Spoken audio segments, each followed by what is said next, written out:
A cúpula do clima, que ocorreu dia 22 e 23 de abril, foi uma cúpula virtual, mas a reunião presencial ocorrerá do dia 1º ao dia 12 de novembro de 2021.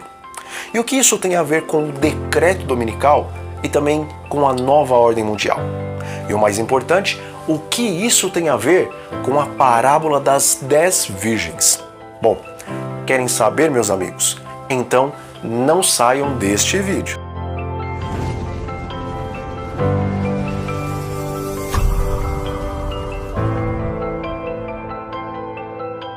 A cúpula virtual que ocorreu no Dia da Terra foi convocada pela Casa Branca. A reunião durou 2 dias e ocorreu de forma virtual por causa da pandemia de coronavírus. Ela contou com a participação de 40 líderes mundiais em um esforço para conter o aquecimento global. Bom, nessa comissão o presidente Biden começou elevando a meta de redução de emissões de poluentes dos Estados Unidos. Ele disse que essas etapas colocarão os Estados Unidos em um caminho de economia para se alcançar emissões zero até 2050. Ele também disse que nenhuma nação pode resolver esta crise por conta própria e que os Estados Unidos e todas as nações ali representadas deveriam dar um passo à frente com relação à redução de poluentes na atmosfera. Também o secretário-geral da ONU, Antônio Guterres, exigiu comprometimento geral e mundial para reduzir o aquecimento global. Ele disse que a Mãe Natureza está esperando e que a última década foi a mais quente já registrada e que perigosos gases do efeito estufa estão em níveis que não eram vistos há milhões de anos, deixando com isso claro que ele não acredita na criação. E ainda falou que a temperatura global já havia aumentado 1,2 graus Celsius, correndo em direção ao limiar de uma catástrofe. Bom, vários líderes seguiram com seus discursos prometendo ampliar as metas de redução de emissões. O presidente da China reafirmou a promessa do gigante asiático de alcançar a neutralidade de carbono até 2060. O Japão, a terceira economia do mundo, também disse que pretende reduzir as emissões de CO2 em 46% até 2030, muito acima do que foi prometido anteriormente. O Canadá também elevou sua meta para 40% a 45% em comparação com 2005. E até mesmo Jair Bolsonaro, o presidente brasileiro, se comprometeu com a neutralidade de carbono até 2050. Amigos, essa cúpula teve como objetivo pressionar os países mais poluentes do mundo para que aumentem suas reduções de poluentes no combate do aquecimento global. Os Estados Unidos, por sua vez, querem então liderar essa luta, após Donald Trump ter abandonado o Acordo de Paris sobre o clima. E diante dessa iniciativa, o site O Globo mostra que agora o presidente Biden virou um líder ambiental a nível mundial. Bom, como veremos em Apocalipse capítulo 13, Roma e Estados Unidos estarão agindo em conjunto para a implementação de uma nova ordem mundial e também do decreto dominical. Vejam, irmãos, que após o lançamento da encíclica Laudato Si, os planos de Roma para a implementação de um dia mundial de descanso, ou seja, domingo, não será exatamente como nós esperávamos. Mas Roma tem criado avenidas para que o domingo possa então ser implementado. E na encíclica Laudato Si, podemos ver que uma das maiores, se não a maior avenida para a implementação do decreto dominical será a avenida ambiental. E agora John Biden, assumindo a liderança ambiental mundial, ele se torna o principal pilar para que todas as nações aceitem a sugestão da encíclica do Papa, para então haver um descanso mundial no primeiro dia da semana. Vale também a pena apresentar aqui que o site UOL também traz a informação de que na comissão da cúpula virtual, Biden disse que compromissos feitos na cúpula do clima têm que se tornar reais. Ou seja, o presidente norte-americano não quer mais tais acordos somente no papel, mas que realmente eles sejam praticados. Amigos, vejam que em 2015 o Papa Francisco esteve no Congresso norte-americano, aproximando assim ainda mais a primeira besta da segunda besta. E vemos também que na encíclica Laudato Si, o mais interessado em que haja um dia de repouso para o meio ambiente é o Papa Francisco. Contudo, em Apocalipse, no capítulo 13, nós vemos que embora o mundo todo seguirá após a besta, aquela a qual foi ferida, mas curada, quem realmente moverá e obrigará as nações a aceitarem os ditames papais será a segunda besta, ou seja, os Estados Unidos. Portanto, nesta comissão do clima, já podemos ver de forma mais clara os Estados Unidos tomando a frente para exaltar os desejos de Roma. Bom, nessa cúpula climática, o Papa também discursou. E o site Ansa Brasil trouxe uma matéria falando sobre a confirmação dos Estados Unidos relativo ao discurso do Papa sobre o clima. No vídeo do Papa, semelhante a John Biden, ele falou palavras de urgência com relação a decisões no tocante ao clima. Ele disse que gostaria de repetir um antigo ditado espanhol, no qual Deus perdoa sempre, nós, homens, perdoamos de vez em quando e a natureza não perdoa jamais. E que quando atingirmos uma grande destruição da natureza, será então muito difícil parar. Contudo, ele disse que ainda estamos em tempo e que devemos ser mais resilientes e trabalharmos juntos, ao invés de fazermos isso sozinhos. E concluindo, ele disse que a adversidade que estamos vivendo com a pandemia e que já sentimos na mudança do clima deve nos impulsionar a uma inovação e a buscar novos caminhos, porque de uma crise não se sai igual, ou saímos pior ou melhor. E que se não saíssemos desse desafio melhores, iremos acabar em um caminho de alta destruição. Amigos, o mundo não irá recusar tal chamado para salvar o meio ambiente, pois todos estão vendo que as coisas estão ficando cada vez mais terríveis para o mundo. E hoje, os líderes mundiais têm mostrado que, semelhantes ao Papa e John Biden e a outros, eles também querem colaborar com a restauração climática. Veja, para salvar o meio ambiente, a encíclica Laudato Si traz o domingo como algo indispensável. Todavia, a imposição do domingo requer algo maior.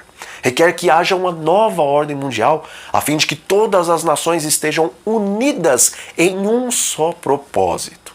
Então, desta forma, a implementação e também permanência do domingo vai ser muito mais fácil, não é verdade?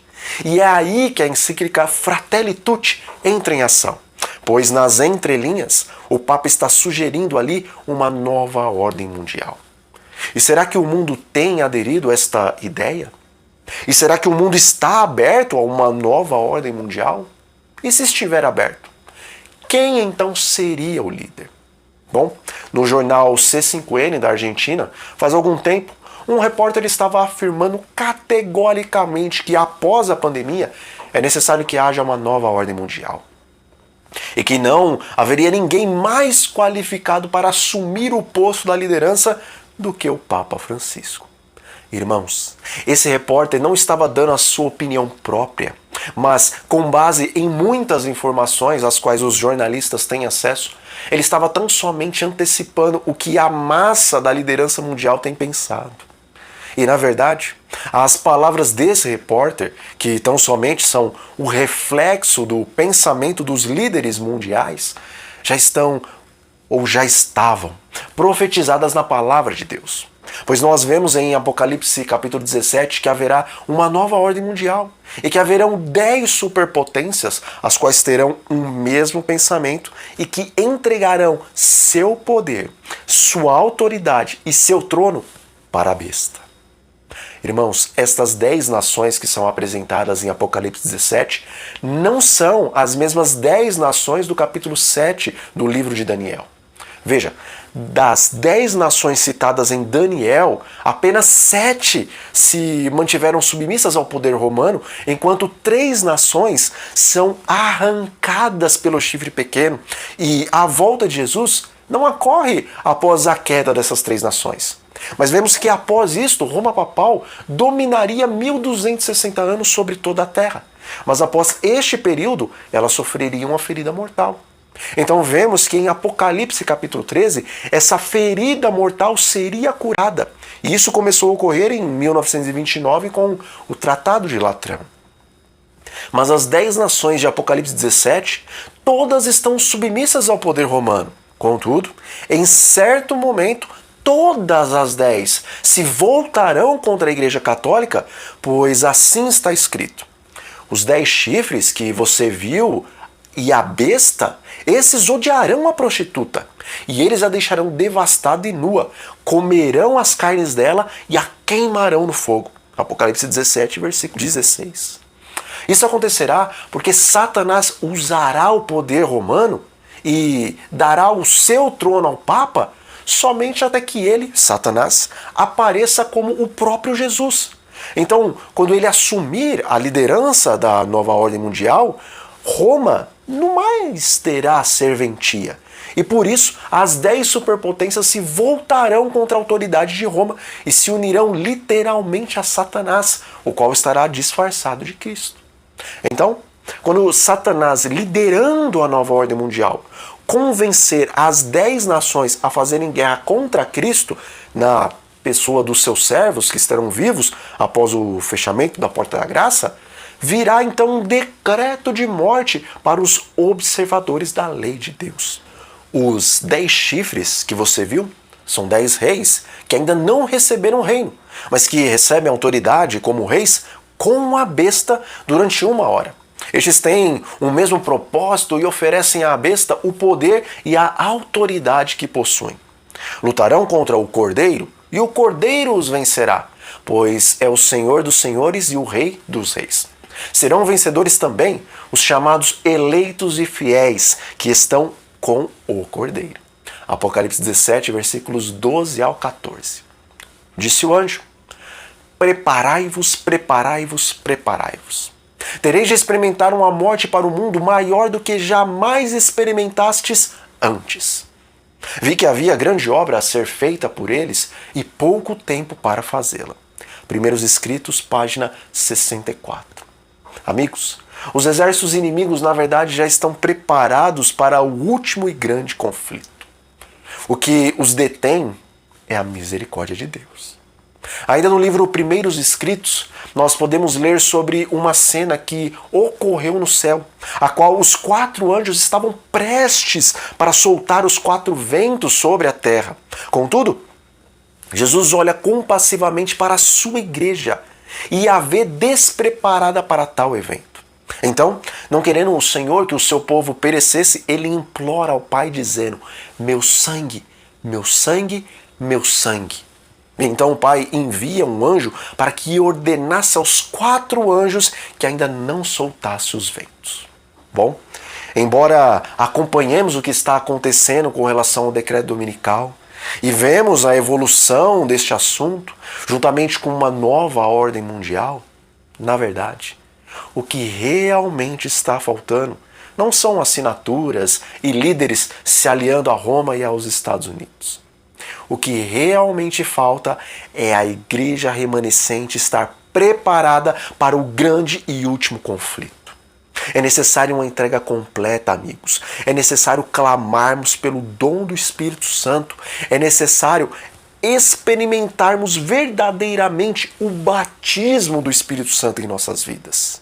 Precisamos agora, irmãos, desfrutar de toda a plenitude da chuva temporã, para que então Deus possa derramar sobre nós a plenitude da chuva serôdia. Diz o Espírito de Profecia: a chuva serôdia, amadurecendo a seara da terra, representa a graça espiritual que prepara a igreja para a vinda do Filho do Homem. Mas a menos que a chuva temporã haja caído, não haverá vida. A ramagem verde não brotará. Se a chuva temporã não fizer seu trabalho, a serôdia não desenvolverá semente até a perfeição.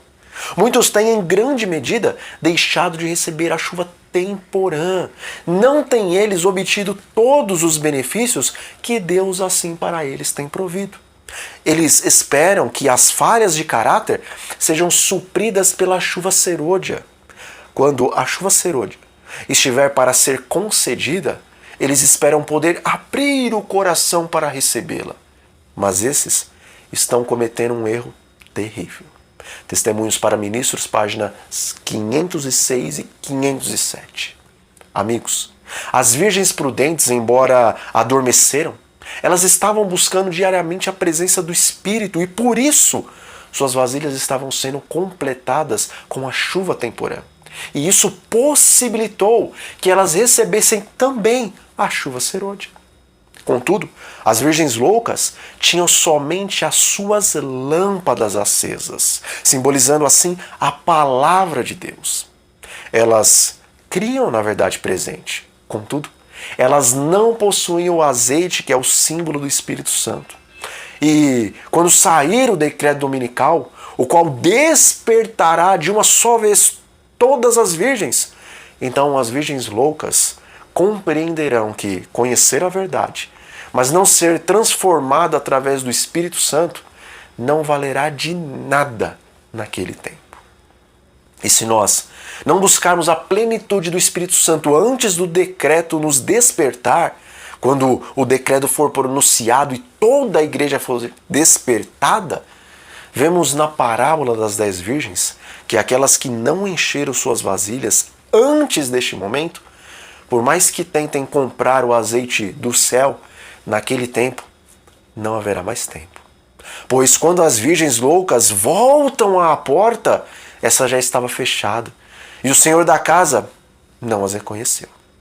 Esta é uma parábola, irmãos, que deve ser devidamente compreendida em nossos dias. Hoje a parábola das 10 virgens não está mais se tratando apenas do clamor da meia-noite em 1844. Mas essa parábola está nos mostrando que quando o único evento capaz de despertar não apenas uma parte, mas toda a igreja vier a ser promulgado, as virgens que não possuíam antes deste evento o óleo extra, simbolizando o Espírito Santo, até desejarão erguer suas lâmpadas, ou seja, as suas Bíblias, para darem o alto clamor. Porém, elas constatarão que somente o conhecer a verdade não é suficiente para pregar a todas as nações naquele tempo. E pior do que isso, naquele tempo, sem possuir o azeite extra, ninguém será selado e nem receberá a plenitude da chuva serôdia para dar o alto clamor.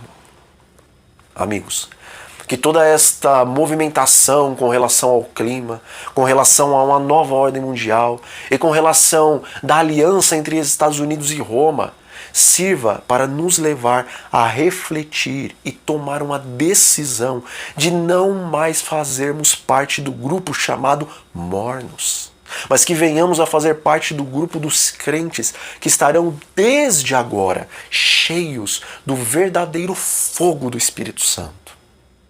Que a paz de Deus esteja sobre todos vocês, meus irmãos. E até a próxima.